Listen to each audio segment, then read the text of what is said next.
Hey, what's up, guys? We are kind of jumping into an in-between series, I guess. There's a lot of Heroin Cups happening right now, and I figured I'd just make some content on it, whatever.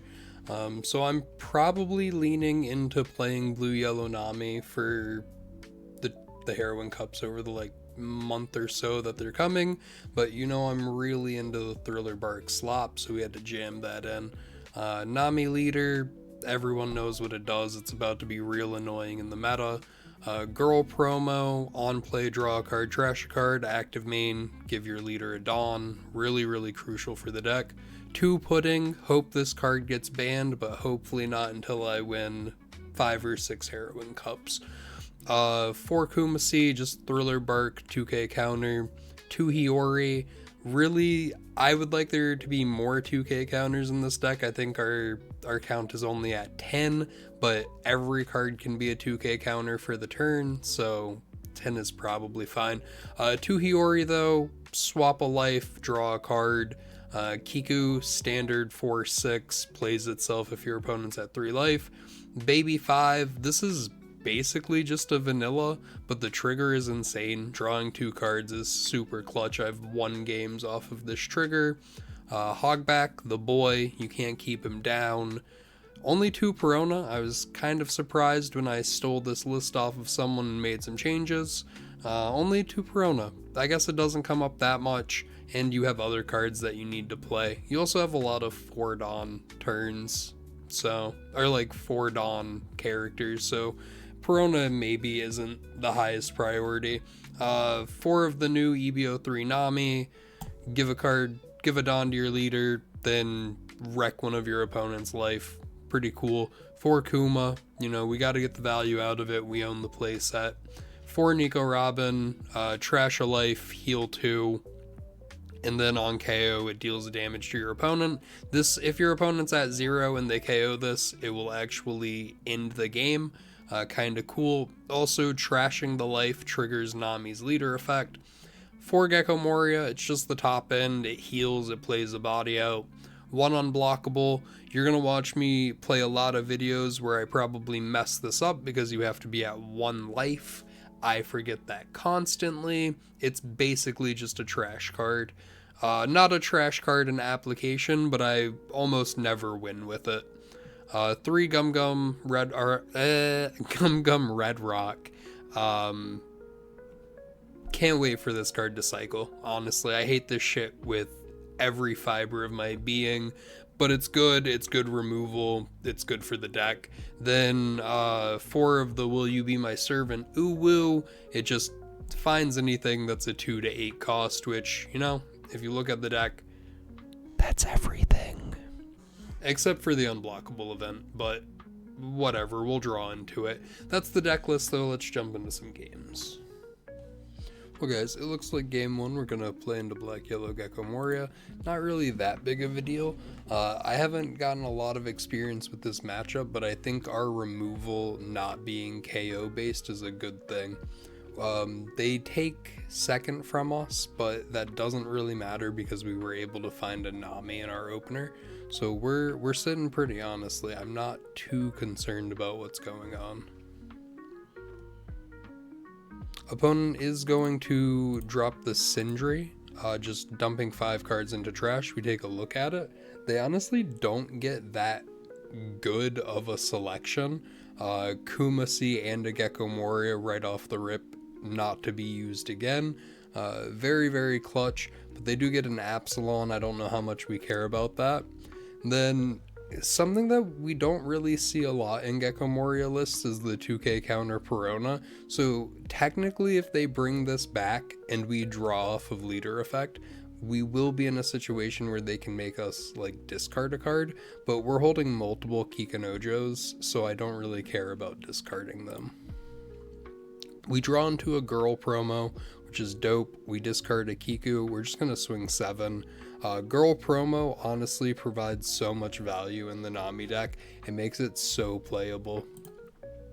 Also, funny enough, they did play the Perona back and made us trash a card. We just drew into another Kikanojo to trash off. So whatever, It's fine. We have a Nami for our 5 Dawn turn, so we don't really care. At this point, honestly, we're not playing a Kiku at all. We're gonna leader effect, boosting us to 7k, which kind of just invalidates them entirely. We drop the Nami. Now we're gonna... Oh my god, chat. Honestly, I love this so much. So we drop the Nami, we put them down to 2. It puts a Dawn on leader. Then because we have Girl as well, we can put another Dawn on leader and swing 7. Which is just kind of rough. Gecko Moria, I don't think struggles with 2k counter, but they don't have a lot of good 2k counter cards. Kind of just waiting. I kind of more so expect them to counter out of this, which is not a big deal. They do put a Perona in trash, which is a little annoying, but it shouldn't be an issue. Again, us being able to swing 7 or to counter out of 7 is a big benefit against Gecko Moria. Also, I'm realizing that they made a little bit of a mistake. They could have used Gecko Moria leader effect to pop the Sindri and boost all of their characters by 1k, character and leader. So they would actually have been swinging a 7k Moria here, which would have either gotten a life or 2 cards out of hand. Just a small misplay on our opponent's part. Instead, we only discard 1, putting us to 7, and then we're out of the range. So here we're just gonna put the 2 Dawn on our leader, 1 off of Girl, 1 off of what was active, and we take him down to 1 life while healing that turn and drawing a card. We draw into the Robin, which is a brick, but any brick can still just be a 2k counter for the turn.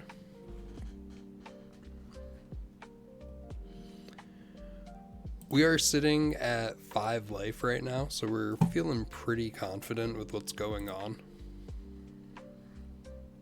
We can definitely afford to take a couple hits. I'm contemplating, kind of mulling the idea maybe the opponent double heals this turn. They drop down an 8 cost Gecko Moria, and then they also swing with Gecko Moria leader to use his effect.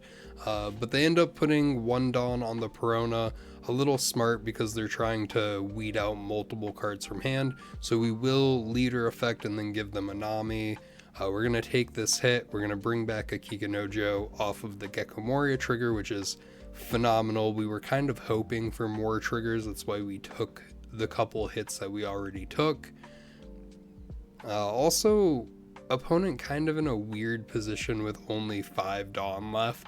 They're definitely not double healing like I anticipated maybe doing, but they are going to heal off of leader effect, which is good, but it does put them at 4 cards in hand, followed up by a Perona play putting them to 3 cards in hand. So I feel like we can maybe not go for lethal this turn, but we can certainly push a bunch of pressure. Hoping this puts them down to 0 here, and we're just going to pass. We are going to leave 1 up for the 3k unblockable event. Kind of shoring up that I don't think we're going to lose this game. Best case scenario, they get a little greedy and they play a 9 cost, and then they're swinging really inefficient numbers, but they could also just put a bunch of Dawn on a bunch of characters. I also just gestured over to their 7 or 6 cost Gecko Moria because it is technically the best value for swinging. It will immediately get 2 cards out of my hand, but they're not expecting the 3k counter. We do leader effect here and we give them a 1k. Now if they swing another 7, we just have to give them 1 more 1k. We're not really concerned about holding the pudding, mostly because they're already down to 5 life, and then they just concede. They know there's not a lot they can do. We have Heorin, I want to say this is a red rock, and then I'm not entirely sure what our last life is. It might have been a Dr. Hogback, but there wasn't much that they could do, really, hence conceding. But let's get into game 2. Looks like game 2 we are going to play off against EBO3 Vivi. Pretty cool. We actually get a very, very good opener here. We were able to choose to go second, and our mulligan brought us into a girl promo and a Nami. Kind of incredible start. Really what we want to see, honestly. So we will drop the girl on 2, put the leader, or Dawn on leader. We cycle into another Nami, ironically enough. I don't think we're going to need it with him being a 4-life leader, but it's good to have the option. Also, it's fun to play Nami off of Nami if you have the chance. They're just doing their regular search shenanigans. We find a pudding, which is very, very cool. We don't have a lot to do here. We don't have a good Ford on play, so we're just going to get rid of the Egrim. We don't want them searching out more. This is kind of a situation where I realize Red Rock is not quite as good as Gravity Blade in the current meta that we're in, as well as the potential meta of practicing for the Heroin Cup. Vivi is just a deck that goes really wide really quickly, and they are super anti-KO, which can be kind of annoying when it comes to going for lethal through blockers. We don't have good cards to trash here, so we are just going to give them one of the Namis and a Kumasi. Doesn't really matter, it's the same amount of counter that we would have given them regardless. Here we're going to drop down the Nami, putting a Dawn on our leader, and then we're going to force the opponent to take a life. We also draw off of it. We're just going to swing an 8.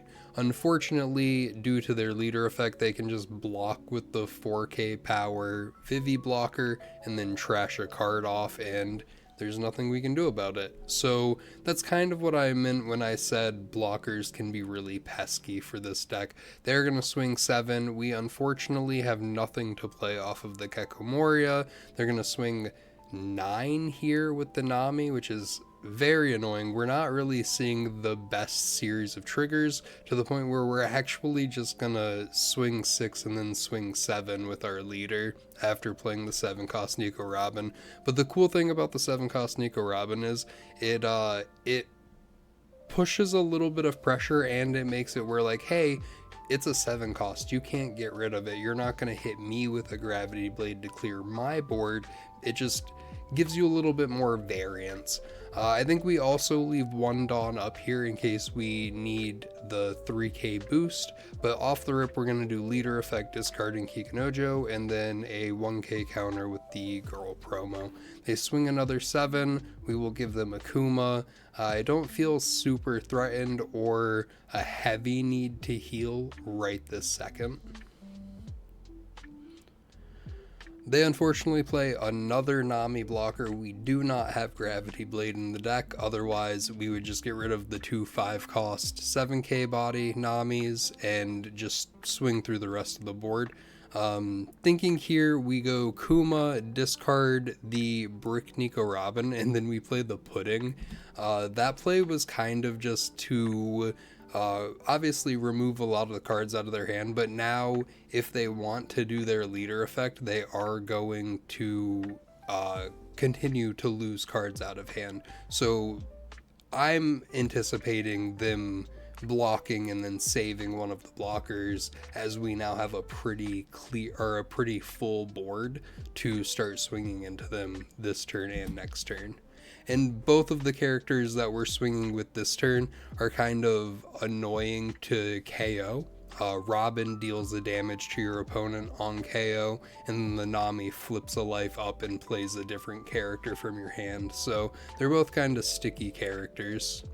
We will go 8 here. I'm anticipating the Vivi and then a one card out of hand.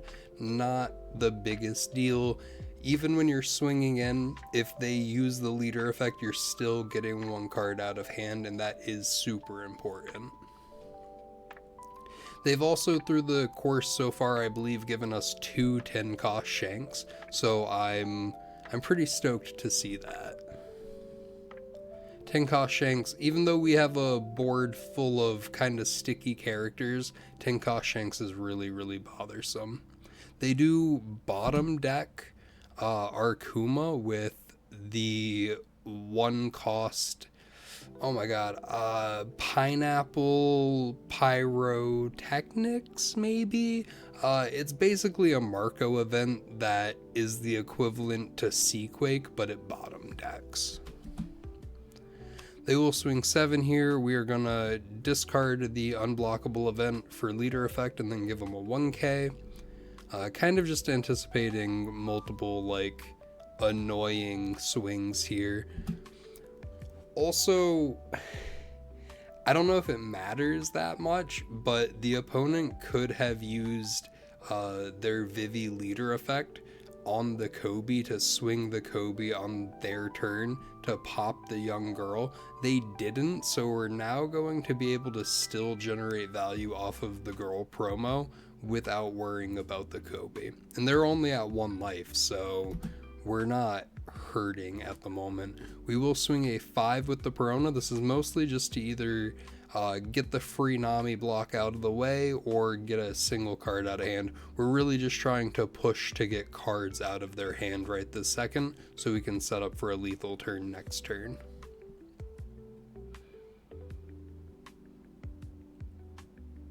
And then I'm anticipating the Vivi block here. Surprisingly, we do not get it. They actually take themselves down to 0, which is funny because we no longer have the unblockable event. So we do swing in 7. They're going to give us the effect here. They just got rid of a Roger, which wouldn't have won them the game on the crackback, but is a really good card to see them discard. We're going to pitch the Kikunojo and a Perona for leader effect plus 1k.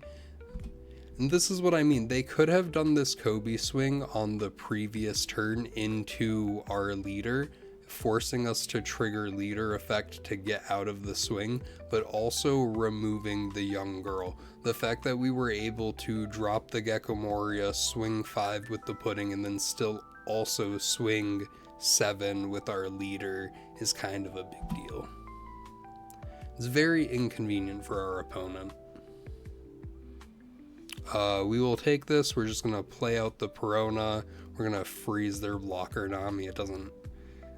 It doesn't do anything. They weren't going to swing with the blocker Nami either way. They do play out another pop, or they play out their first pop Shanks. We're just going to remove the Nami and then try to swing through all of their cards. We're in a position where we're kind of very comfortable pushing for lethal right now. So we remove the blocker Nami, we swing 6, we swing 8, we got to get that card. Sorry, by that card I mean we had to get the Vivi out of hand, and now that they only have, Vivi off of board, oh my goodness. Now that they only have 2 cards in hand and no blockers, we can pretty easily go for lethal here, just mathematically.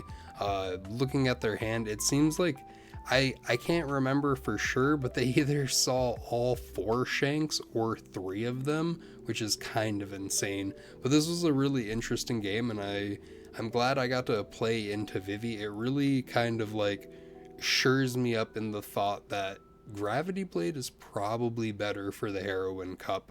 But let's jump into game 3 real quick, and then we'll get into the deck breakdown and maybe talk about some changes to make. Alright guys, game 3, it looks like we're going to play into OP13 Red Black Sabo. This is maybe the one matchup where I'm kind of stoked we have Red Rock over Gravity Blade actually. We do see the girl in our opener, which is pretty clutch. Hopefully we can find a Nami. Here, so I kind of regret trashing off the young girl. Not that we need to have 2, and I don't think they're going to be able to remove the 1 that we have on field already. But it provides us another cycle on our following turn if we don't necessarily draw into what we want to see. But I think I kept the Kikunojo in case we wanted to play it on 4.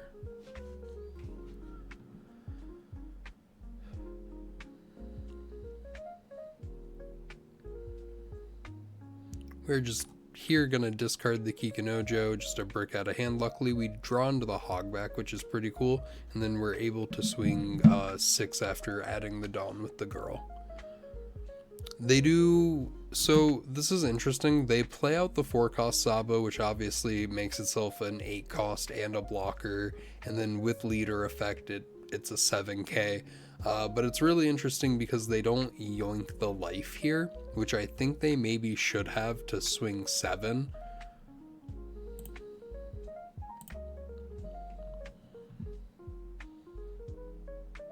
Here I'm not entirely sure what I want to do. We're playing it a little safe. We're going to heal with the Kuma maybe, and then... Just kidding. We actually, so this is where I pivot a little bit. We dropped the pudding. They were at 7 cards in hand. So another back down to 5. We're going to swing 8. That way they don't just get a free block. They either have to block and give us a card or give us a life, which is kind of beneficial for us.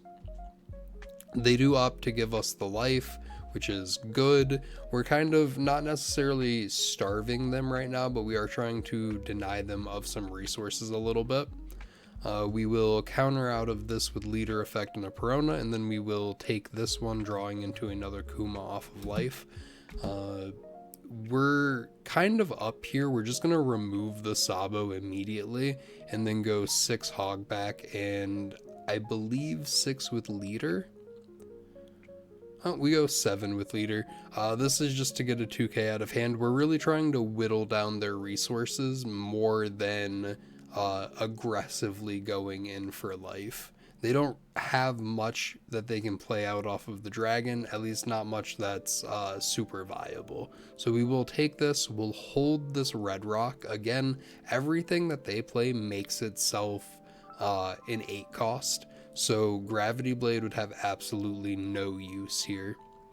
We get lucky though, we see the Robin, we heal off of it, we draw a card, and then we're just, here we're swinging double 7s, again, that way they can't just get a free block. If they want to keep their life, they have to block and then still give us a card out of hand, or even just a 2k counter, which I'm pretty fine with. Opponent down to 3 cards in hand. We're pretty stoked. They have discarded the Ein, so we don't have to deal with that, which is pretty cool. We will leader effect discarding the Moria and then give them a 1k with the Kuma. We're gonna take a couple of hits here because we're not necessarily worried about dying. We also, I'm very, very happy to see that they put the 2 Dawn onto the Sabo blocker. That means we're not going to have to waste a red rock on it on our turn. We can just really apply pressure. I'm gonna play another body out off of trigger, and here is where they kind of, this is a pivotal point for them. They either have to swing, and if we don't have counter, they win, but if we do have counter, they lose. So they're going to swing 9. Luckily, we have 2 2Ks here to trash off. Then they'll just swing 10 with leader.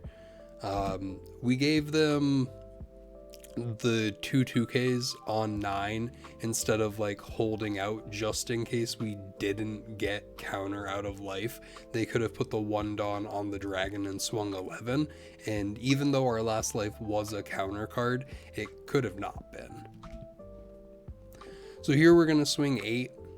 I'm anticipating a little bit that they have Waxing Fist, which is just like a plus 4k. So we're swinging we're swinging values to the point where they would have to give us multiple cards out of hand, or they would have to give us the Waxing Fist. And if they give us the Waxing Fist, we just dump everything onto one character or leader and swing big. So we're going to swing here. This is just going to get one more card out of hand. Then we're going to swing 11. They are bricked up. They have 1 2k counter to put them to 8, and then Stussy and Sabo blocker. So we are able to take this game pretty quick. Not necessarily easy, not worry free, but a situation where we are very happy to have Red Rock over Gravity Blade. But let's jump over into the deck breakdown and talk about some changes I might make in future videos.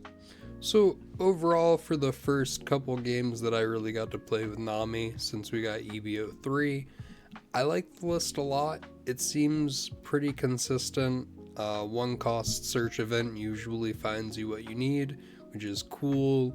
If you see girl on 2, that's also pretty good. The only thing that I think I would change is adding in Gravity Blade over Red Rock. There were just a couple games where my opponent went really wide, and I felt this would have provided a little bit more value than the Red Rock. So moving into future games, especially testing out specifically for the Heroin Cup, we might do a 2-2 split where we cut the unblockable event and we cut one of the Red Rocks to shift into Gravity Blades. I'm kind of on the fence about it. I like the Red Rock. It prepares you for other matchups, but they're matchups that you're probably not going to see in the Heroin Cup. I don't think the Heroin Cup is going to do a lot of going tall. I think most of the decks that are going to be played are going to be suited for going wide. I also don't find a lot of value in the unblockable event. I'm either winning at so much of an advantage that we don't even get the chance to activate this, or we lose and it wouldn't have made a difference anyway. So I don't think I'm gonna regret cutting it, but these videos are all just for testing anyway, so I suppose we'll find out. But if you guys made it this far, make sure to leave a like, comment, or even subscribe. And I don't know, I'll catch you guys in the next video. Peace.